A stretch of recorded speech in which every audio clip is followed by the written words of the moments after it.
In retaliation to the 9/11 terror attacks in America, the U.S. sent thousands of troops to Afghanistan, and these troops, in turn, hired translators to help them in exchange for visas for themselves and their families. This film starts with a scene in Lashkar Gah, Afghanistan, where Master Sergeant John Kinley and his team supervise a checkpoint. Hadi, a translator, teams with JJ to interrogate drivers passing through.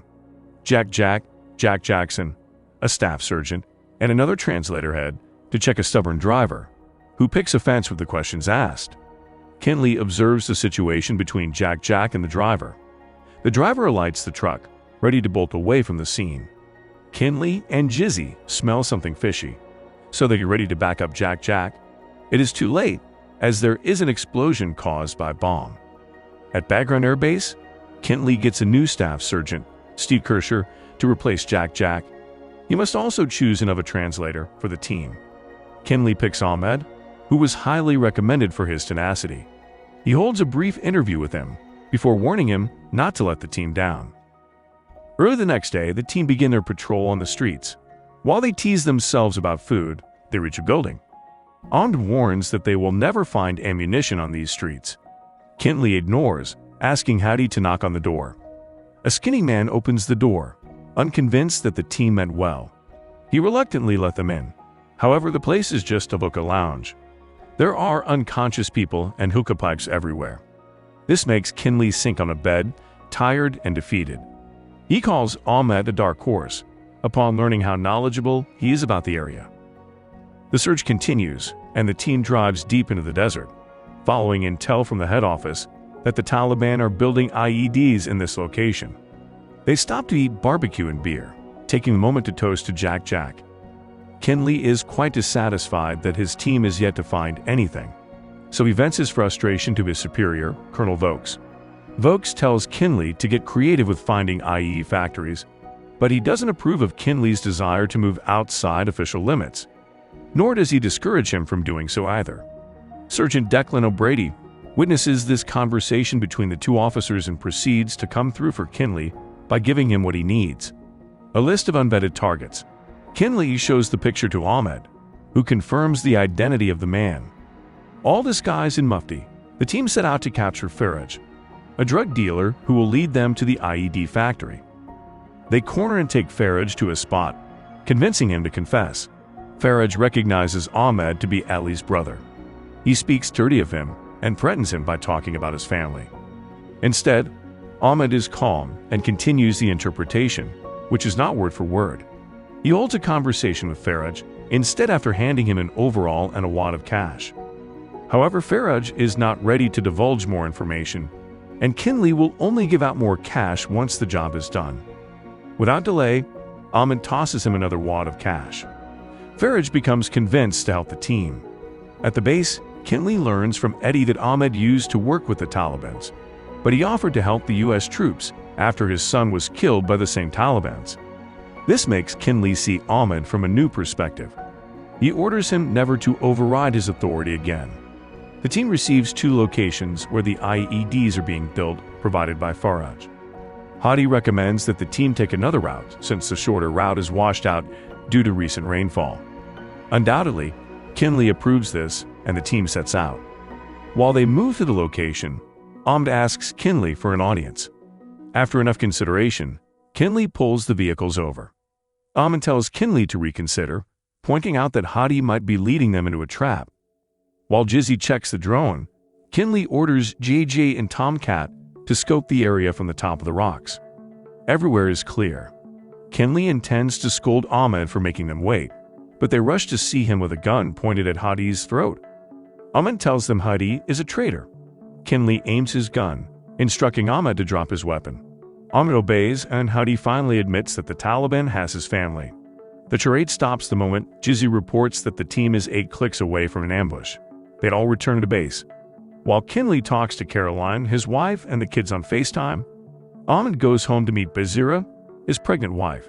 She asks him to hasten their special immigration visas. The team finds its way to the second location, 120 clicks away from the base. As soon as they get there, they surround the place. Ahmed proceeds to speak with the owner, who tips them a lie about another location. The team disperses to different spots. Fortunately, Jizzy and the others find an ammunition cache. Kinley and the others locate an IED factory, and he requests for immediate quick reaction force. They storm in without Ahmed to meet 3 masked men, including Jack's killer, torturing an Afghanistan man. More Taliban men arrive, turning it into a shootout. Eddie gets shot and things get heated. Eventually, the rest of the team dies.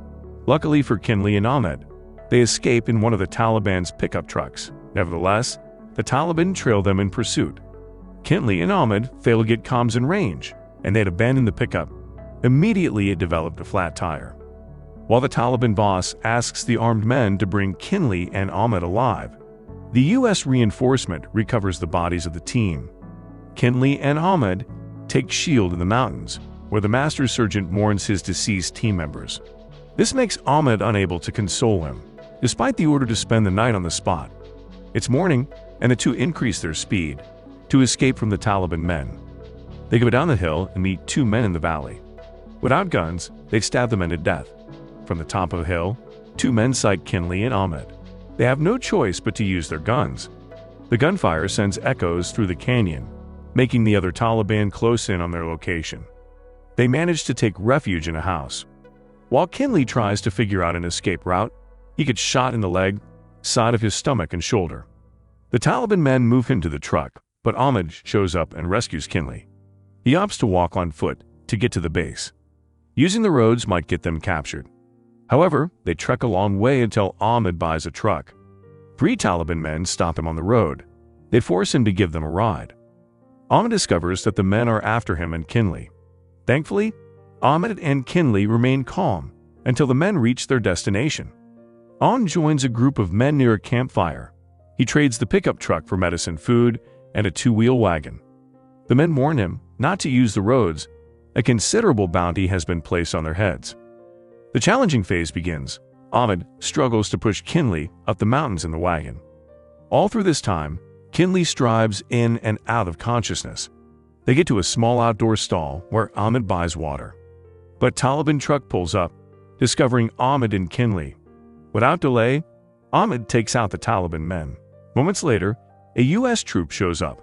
However, Ahmed is ordered to put his hands up. He informs them that Kinley is in his wagon. Immediately, the soldier observes the wagon and finds a wounded Kinley. 4 weeks later, Kinley survives and wakes up in a hospital bed. He goes back home to his wife and kids in Santa Clarita, California. While he grills steaks for his wife and kids, Declan reveals to him that Ahmed and his family had to go underground since they are yet to receive their visas. The Taliban placed him on their wanted list, with a bounty on his head too. A certain kind of gloom garners Kinley's eyes. He begins to call everyone and anyone for help. For 35 days, Kinley is infuriated with the holds on Ahmed's rescue, which leads him to start drinking. Moreover, he starts remembering everything that happened in the mountains. After realizing that Ahmed helped him survive, Kinley becomes restless. The USCIS continues to put him on hold, so Declan suggests the use of a private security contractor, Parker, to help him out. However, he must change his name and background, or else the Taliban will come after him. In Afghanistan, Ahmed hides from the Taliban in Turin Kut, alongside Basura and his 3-month-old baby. Unfortunately, the Taliban discovers his location. Poya, his informant, directs him to use the back door, but the enemy is close by. The intruder enters and Ahmed kills him from behind. Using the back door, the family escapes before the Taliban break down their front door. Poya leads them to the back of the truck, and they make it out safely.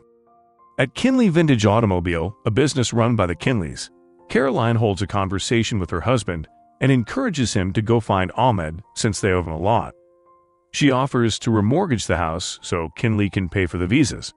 Defiantly, Kinley approaches Vokes, ignoring the official complaint laid against him.